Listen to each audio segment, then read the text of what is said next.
Lo mejor de este programa, míralo en nuestro canal de YouTube.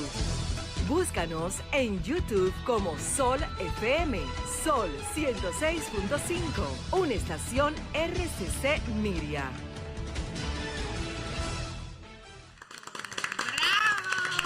Muy bien. Millicent está contenta, ¿verdad? Sí, sí, está... Me siento en mi casa, me siento en mi casa. Hay un nivel de euforia no cotidiano en su conducta, pero bueno, es normal. Bueno, el martes, ¿verdad? Sí, el miércoles, sí. Bueno, siendo las 8:58 de la mañana, continuamos con este programa especial del Sol de los Sábados desde el Ministerio de la Mujer. Recordar que nos pueden sintonizar a través del canal Telefuturo 23, también el YouTube de RCC Media, así como las diversas plataformas de Sol. Miren, ahora vamos a pasar a un tema que creo que para nosotros es no solamente de suma importancia, pero que es muy interesante. Los planteamientos que escucharemos en breves, y vamos a hablar con Rosa Matos, que es la directora de Transversalidad para la Igualdad. A ver cuál es su función y de qué se encarga esta dirección. Muy buen día, Rosa.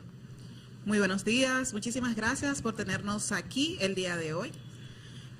La Dirección de Transversalidad para la Igualdad es una de las áreas sustantivas del Ministerio de la Mujer y se encarga de asesorar, coordinar, monitorear todas las acciones del Estado y de las instituciones y relacionadas, descentralizadas en general, para incorporar la perspectiva de igualdad y equidad de género en el diseño y ejecución de políticas, planes, programas, etcétera, para poder abordar esas desigualdades que se manifiestan en el acceso a derechos y oportunidades entre hombres y mujeres en el país. Entonces, ese trabajo lo hacemos desde el Ministerio de la Mujer porque a pesar de los avances que ha experimentado el país en términos de materializar todas las estructuras que se reflejan en la ciudadanía de una manera equitativa, ha habido avances, sin embargo, quedan muchos desafíos. Y esos desafíos se manifiestan en todos los sectores, a nivel del sector laboral, la economía, la salud, la educación, etcétera. Nuestro país evidencia un índice de desarrollo humano alto, uno de los más altos de la región y que siempre aumenta cada año, sin embargo, pierde potencial de desarrollo, un 44%, debido a las dificultades socioeconómicas que se manifiestan entre hombres y mujeres. Se reduce prácticamente a la mitad, ¿no? Casi. Y entonces, a nivel estadístico, voy a mencionar unos cuantos datos generales porque las demás compañeras que vienen a continuación de mí también van a presentar los datos de cada una de sus áreas, pero como es la Dirección de Transversalidad, tenemos que conocer un panorama general. La tasa en el sector laboral, la tasa de ocupación la cantidad de hombres y mujeres que están ocupados en el sector laboral, hay una diferencia casi de un 20% entre hombres y mujeres. Quiere decir que, aunque hay una ocupación general de un 60%, cuando hacemos zoom en la estadística desagregada, quiere decir, cuando vemos por sexo, hombres y mujeres, vemos que para los hombres casi un 60% de ocupación laboral, mientras que para las mujeres es un 40.3%. ¿En el sector formal? No, a nivel general. Tanto en el sector informal, esa brecha se abre muchísimo más, porque hay menos garantías de derechos en el sector informal. Así, a nivel también de pobreza, la tasa de pobreza de las mujeres es superior a la de los hombres. Y también el tema de ingresos, por cada 100 pesos que gana un hombre, una mujer gana 81.4 por trabajo de valor similar. También el tema de los cuidados, las mujeres le dedican 3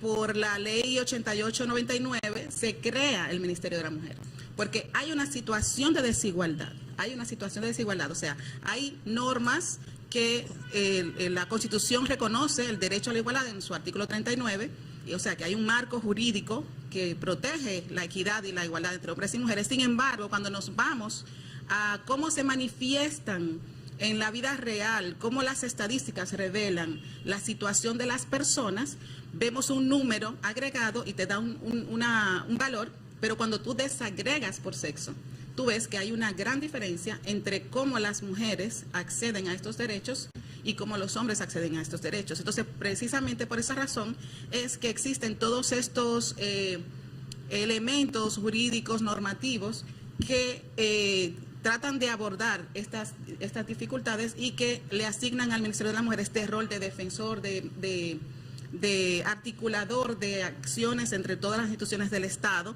Y también hay otros elementos de política, como son la Estrategia Nacional de Desarrollo, el Plan Nacional de Equidad de Género, PLANEC, el Plan Estratégico por una Vida Libre de Violencia, la Ley 2497. Quiere decir que nosotros miramos todos los aspectos de la vida de la ciudadanía y entonces hacemos con una lupa cómo se manifiestan, cómo las personas actúan y cómo los derechos son garantizados de manera desagregada.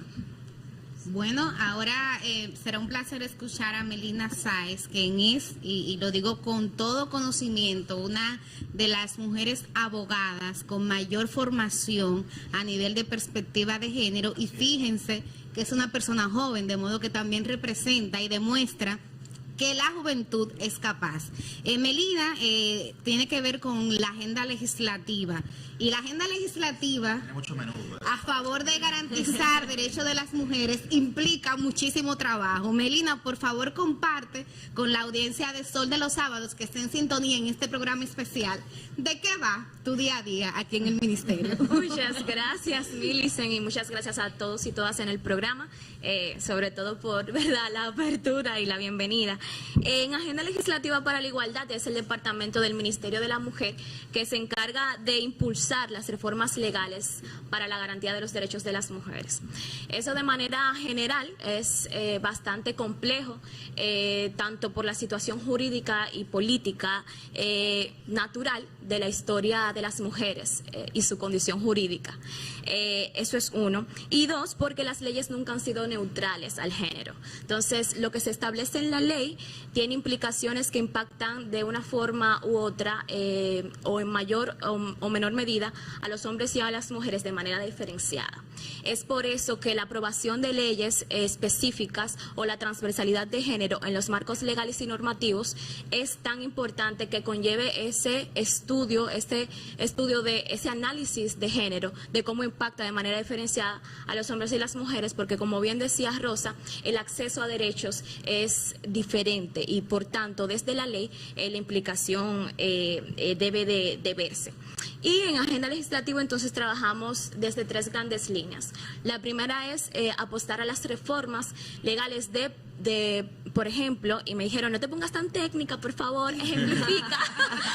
Entonces, por ejemplo, tenemos tres grandes líneas. La primera es apostar a reformas de marcos legales y normativos que ya tenemos vigente, por ejemplo, Código Civil, que tiene aspectos bien discriminadores, mujer casada, mujer en situación de dependencia, por ejemplo.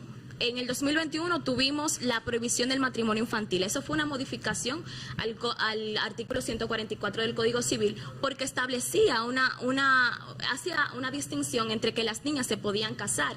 Y eso es perpetuar en la ley roles de género que mantienen en desigualdad, en violencia y en discriminación a las niñas y a las mujeres. Entonces después nos preguntamos así, ¿por qué hay tanto embarazo en adolescentes? Pero desde la ley estamos permitiendo que esto sea posible. La segunda gran línea es apostar a reformas especializadas para la garantía y la protección especializada que se hace a las mujeres y las niñas con leyes especiales. Y con leyes especiales estamos hablando de, por ejemplo, los dos últimos proyectos que ha sometido Poder Ejecutivo, que tratan sobre la Ley Integral de Violencia contra las Mujeres y la Ley de Trata y Tráfico, que son dos proyectos que apuestan no solo al reforzamiento del marco jurídico dominicano, sino que son mandatos constitucionales que hay que cumplir por la protección especializada que hace la Constitución a las mujeres, a las niñas y a las adolescentes, entendiendo a la violencia como un fenómeno complejo.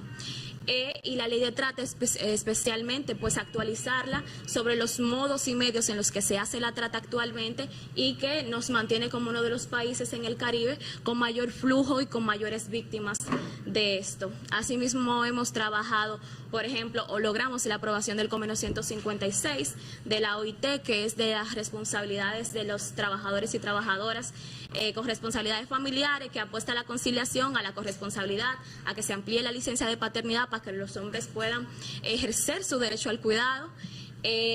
Estamos impulsando, y eso el Ministerio de la Mujer lo ha manifestado en los medios, la ratificación del convenio 190 de violencia y acoso para en el mundo laboral, que resulta de demasiada importancia en momentos en donde los casos, y yo estoy segura que luego mis compañeras de violencia van a hablar de eso, los casos de acoso que tenemos en el país con niveles demasiado importantes, sobre todo en los espacios laborales donde se supone que las mujeres tenemos que tener un espacio seguro para seguir desarrollando nuestras habilidades. Y por último, es una línea de asesorar al Congreso en las reformas que lleva actualmente, y pues es un trabajo también bastante arduo. Creo que ahí esas tres grandes líneas es lo que llevamos en agenda legislativa. Muy bien. Excelente. Ahora vamos a conversar con Alba Polanco. Ella es la encargada de transversalización de género en el sector público y privado, y va a hacer también énfasis en el tema de los cuidados. Me llama mucho la atención el tema de los cuidados porque lo vemos mucho en nuestro país. Conozco un caso de manera personal donde a una joven, su familia, de un nivel económico pudiente y de acceso a la información y a la educación, quería que ella se quedara en el país, rechazar una oportunidad de seguir estudiando en el extranjero, para quedarse cuidando a un familiar que estaba enfermo. Entonces, es algo que tenemos que ir destruyendo esos patrones cuando esa persona a la que se iba a cuidar tiene también un hijo de sexo masculino que reside en el país, que pudiera bien encargarse. Ahí tanto Alba, Rosa como Melina, Claro. Me imagino que tienen mucha claridad con el tema de la economía de cuidados. Así es, Claro. así es. Y que la Asamblea Legislativa pues tiene que proponer eso Totalmente. a la sociedad. Es un excelente ejemplo con el que comienza, porque justamente es el motivo por el cual el Ministerio de la Mujer lidera junto al MEPID la Mesa Intersectorial de Cuidados, para poder garantizar que tengamos igualdad de género en estas políticas, porque es la realidad que Rosa comentaba antes. Las mujeres dedicamos 3.5 veces más tiempo que los hombres semanal, según el hogar, al trabajo de cuidados, y es mucho más probable que nos cuide una persona por ser mujer que un familiar. Un familiar más cercano, la nuera cuida a la suegra primero que el hijo, porque somos mujeres. Entonces hay un tema cultural ahí y normativo, por supuesto, importante. Melina mencionaba las licencias de paternidad, que también tiene obviamente un efecto en ¿qué pensamos sobre quién debe cuidar? Y eso tiene un efecto en la autonomía de las mujeres, en su capacidad para estudiar, para trabajar. Miren, el Banco Central reporta que casi 40% de las mujeres que no buscan trabajo, es decir, las mujeres inactivas, su razón principal es por el trabajo de cuidado y por el trabajo del hogar. Y para los hombres la razón principal es estoy estudiando.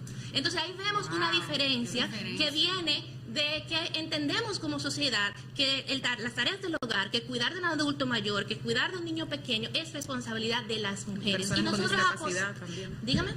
Cuidado de las personas con Y con discapacidad. discapacidad, claro que están en situación de dependencia también. Muchas personas con discapacidad son independientes, pero otros necesitan cuidados. Entonces, para eso estamos trabajando una política de cuidados a nivel nacional. Es una iniciativa de gobierno donde están 10 instituciones involucradas, y es la primera vez que en este país hay toda una estrategia conjunta donde hay 10 instituciones para poder crear no solo una política, sino que eso desencadene un sistema nacional de cuidados, donde podamos garantizar el derecho a cuidado que tenemos todas las personas, hombres y mujeres, a que nos cuiden y a cuidar dignamente en mejores condiciones.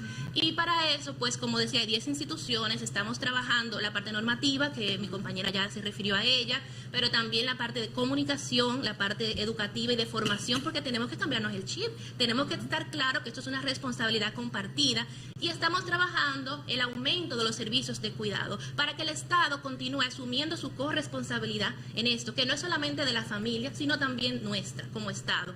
Entonces, en ese sentido, aumentamos o estamos trabajando en Asua y Santo Domingo Este en un piloto, aumentando los servicios que hay de cuidado para niños pequeños, para adultos mayores que lleva CONAPE, niños pequeños, primera infancia lo lleva INAIPI, por ejemplo, y además de eso, creando nuevos servicios, como servicios de asistencia domiciliaria, que no existen al momento. Bueno, sí tenemos algunas iniciativas, por ejemplo con CONAPE, eso debo decirlo, pero estamos creando nuevos servicios, sobre todo en discapacidad, que no existen, para asegurar que el Estado esté garantizando este derecho al cuidado. ¿Y qué consecuencia va a tener eso sobre las mujeres? Más tiempo disponible para yo poder trabajar y formarme. Entonces el Ministerio en esta mesa... Y mejor remuneración económica. Totalmente. En el tema de cuidados hay invisibilizado un aporte económico que tradicionalmente han hecho las mujeres y que la sociedad no les reconoce. Y que eso impacta las estadísticas que mencioné inicialmente, con la diferencia que hay en ocupación laboral, porque es el tiempo que se ocupa, que se libera. La mujer tendría que recorrer un mayor trecho, digamos, en menos tiempo que lo que tiene que hacer un hombre. Totalmente, así es. Y así logramos pues reducir esta carga, porque equilibramos la carga, y entonces tenemos mayor autonomía para las mujeres, pero tenemos también el derecho garantizado para todas las personas. Esta política nos beneficia a todas las personas. Entonces, desde el departamento estamos pues articulando con otras áreas del ministerio para llevar este liderazgo de la política de cuidados en conjunto con las instituciones que mencioné antes, y además quiero agregar que acompañamos otras 75 instituciones públicas a transversalizar el enfoque de género. El rol del ministerio de apoyar que el enfoque de género esté en todos los planes, políticas y proyectos que establece la Estrategia Nacional de Desarrollo, la llevamos a través de las unidades de igualdad de género desde este departamento, y ahí pues le damos asistencia técnica, explicamos, vemos cómo podemos integrar ese enfoque, esa lupa, ese zoom que mencionaba Rosa, para preguntarnos cómo esta política que estamos desarrollando en medio ambiente, en energía, que son a veces temas que pensamos que no tienen que ver con las mujeres, pero sí, es decir, si nos ponemos a preguntar cuál es la situación, hay mujeres aquí en liderazgo, cómo impacta esto a las mujeres campesinas, cómo impacta esto a las mujeres en tal situación, y cómo impacta a los hombres también de manera diferenciada, entonces podemos hacer políticas que realmente nos lleven a un mayor desarrollo humano, pero con igualdad. Finalmente, Alba, brevemente, en el ámbito privado, ¿cómo vamos? Bueno, en el ámbito privado estamos llevando una iniciativa que luego mi compañera se va a referir a ella, que es el sello Igualando RD en las empresas, y yo creo que ahí hay una oportunidad para poder tener todos esos detalles que justamente en un momentito vamos a compartirles. Bueno, pues muy bien. Increíble, señores, la cantidad de servicios, cuánto se trabaja, no sé cómo ustedes lo logran, compañera, porque se trabaja mucho y muchos temas. Uno desde fuera cree que solamente es un tema de violencia, sí, correctamente, pero ver cómo están distribuidas en tantos temas, en tantas instituciones, de verdad que es bastante auspicioso. El dominio, así, por favor. El dominio también que Rosa, Alba y Melina han demostrado también sobre los temas que están tratando, ¿no? Sí. Que no. Y la pasión, se siente que hay un trabajo de coordinación, se siente el compromiso, se siente la coordinación. De verdad que felicidades, compañeras. Muchas gracias por tenernos aquí. Gracias. Bueno, pues vamos a una breve pausa y de inmediato regresamos con Maripili Florentino y Natalie Santana, que van a hablar con nosotros sobre el sello de igualdad que mencionaba Alba y los tratados internacionales. Cambio y fuera.